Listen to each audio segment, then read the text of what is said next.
தென்றலே மெல்ல பேசு சீரியலோட இந்த வாரத்திற்கான ப்ரோமோவுல பரம இன்னும் இந்த வீட்டுக்குள்ளேயே இருந்தோம்னா, துணியெல்லாம் திருடுனதுல நாமளும் ஈடுபட்டிருக்கோம் அப்படின்னு கண்டுபிடிச்சுருவோம் அப்படிங்கிற பயத்துல, பக்கத்து வீட்டு ஆட்கள் கிட்டலாம் சொல்லி பரமனையும், இளமதியும் சேர்த்து வச்சு தப்பு தப்பா பேசி, இப்ப பரமன இந்த வீட்ட விட்டு எப்படியாச்சும் வெளியில அனுப்புறதுக்கு ஏற்பாடு பண்ணிடுறாங்க. அதன்படியே பக்கத்து வீட்டுக்காரங்கலாம் வந்து இளமதியோட வீட்ல வந்து அந்த பரமனோட அட்டகாசம் தாங்க முடியல. இதுக்கப்புறம் அவன் இங்க இருக்கணும் அப்படின்னா, நீங்களும் சேர்ந்து இந்த வீட்ட காலி பண்ணிட்டு போங்க அப்படிங்கிற மாதிரி எல்லாருமே திட்ட ஆரம்பிக்கிறாங்க.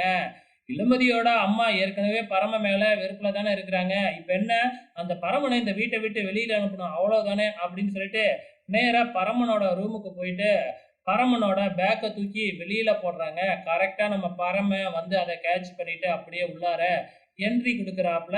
இதுக்கப்புறம் என்ன நடக்க போகுது அப்படிங்கிறது தான் தெரியல. கண்டிப்பா பரமன பார்த்தாவே எல்லாருமே பயப்படுவாங்க. ஸோ அவங்க என்ன செய்ய போறாங்க அப்படிங்கிறத வெயிட் பண்ணி பார்க்கலாம்.